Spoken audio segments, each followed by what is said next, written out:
Malu bertanya, sesat di hutan. Hujan deras mengguyur bumi. Jalanan yang tadinya terlihat jelas kini berubah menjadi labirin licin. Adi, seorang pemuda yang sedang dalam perjalanan pulang, terpaksa mencari perlindungan di sebuah warung kecil yang sudah mulai reot.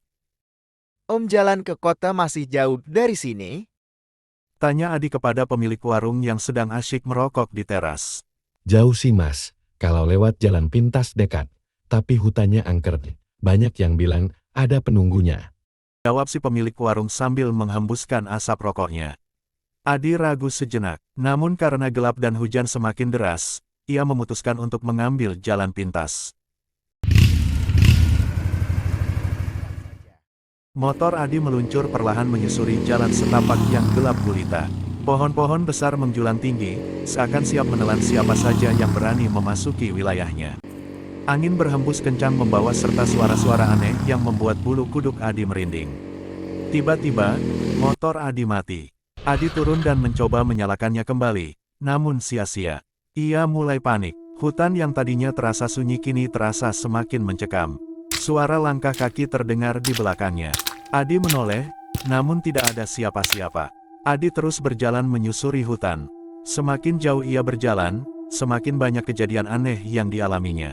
Cahaya-cahaya misterius muncul di kegelapan, suara tawa anak kecil terdengar dari kejauhan, dan sesekali ia melihat bayangan hitam melintas di balik pepohonan. Tiba-tiba, Adi terjatuh ke dalam sebuah lubang yang cukup dalam. Ia berusaha merangkak naik, namun tubuhnya terasa lemas. Ketika ia menatap ke atas, matanya membulat sempurna. Di atas lubang itu, terdapat sebuah wajah pucat dengan mata merah menyala. Adi berusaha berteriak sekuat tenaga, namun suaranya tidak keluar. Wajah itu semakin mendekat, dan kemudian, Adi terbangun dari tidurnya. Ia berada di rumah sakit. Seorang dokter berdiri di samping tempat tidurnya. Anda beruntung, Mas. Anda ditemukan pingsan di pinggir jalan. Kejadian apa yang Anda alami? Tanya dokter. Adi menceritakan semua kejadian yang dialaminya di hutan. Dokter itu mendengarkan dengan seksama, lalu tersenyum misterius. Mungkin Anda kelelahan, Mas. Terkadang pikiran kita bisa menciptakan hal-hal yang tidak nyata saat kita dalam keadaan Adi stres. merasa bingung. Apakah semua yang dialaminya hanya mimpi buruk? Atau mungkin ada sesuatu yang lebih dari itu? Beberapa hari kemudian, Adi memutuskan untuk kembali ke hutan tempat ia tersesat. Ia ingin mencari tahu kebenaran di balik kejadian misterius yang dialaminya. Namun, ketika ia tiba di tempat itu, hutan tersebut sudah tidak ada. Yang ada hanyalah sebuah perumahan mewah. Adi bertanya kepada salah seorang warga yang tinggal di perumahan tersebut. Dulu di sini hutan, Pak? Tanya Adi. Hutan? Tidak ada hutan di sini mas, dulu di sini lapangan kosong. Jawab warga itu. Adi merasa semakin bingung dan frustasi. Ia tidak mengerti mengapa hutan itu bisa hilang begitu saja.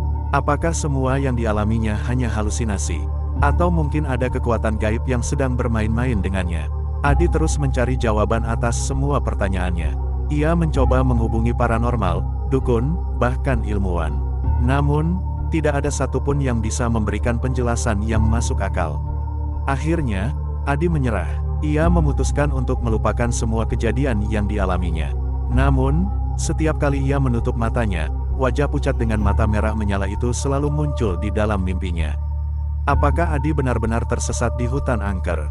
Atau mungkin ada kekuatan lain yang sedang mengincarnya? Dan apa sebenarnya yang terjadi dengan hutan itu? Semua pertanyaan itu masih menjadi misteri hingga saat ini. Tahun demi tahun berlalu, Adi masih terus dihantui oleh misteri hutan itu. Ia mencoba mencari informasi lebih lanjut, mengunjungi perpustakaan-perpustakaan tua, bahkan menghubungi para ahli sejarah lokal. Namun, semua usahanya sia-sia. Tidak ada satupun catatan atau cerita rakyat yang menyebutkan adanya hutan angker di tempat itu. Setiap kali mengingat kejadian malam itu, rasa penasaran dan ketakutan bercampur aduk dalam hatinya. Ia merasa ada sesuatu yang disembunyikan, sebuah rahasia gelap yang hanya diketahui oleh hutan itu sendiri. Suatu malam, Adi bermimpi kembali ke hutan itu. Kali ini, hutan itu terlihat lebih jelas dan nyata. Ia berjalan menyusuri jalan setapak yang familiar, hingga tiba di tempat di mana ia menemukan lubang itu. Namun, kali ini lubang itu tidak ada. Di hadapannya, Berdiri seorang wanita tua dengan rambut panjang putih yang menjuntai hingga ke tanah. Wanita itu menatap Adi dengan tatapan kosong. Kau mencari jawaban? Tanyanya dengan suara serak. Adi mengangguk. Saya ingin tahu apa yang sebenarnya terjadi Wanita di tua hutan itu ini. tersenyum misterius. Hutan itu menyimpan banyak rahasia anak muda. Rahasia yang lebih baik. Kamu tidak ketahui. Sebelum Adi sempat bertanya lebih lanjut, wanita tua itu menghilang. Adi terbangun dari tidurnya dengan keringat dingin membasahi tubuhnya. Sejak saat itu, Adi memutuskan untuk tidak mencari jawaban lagi.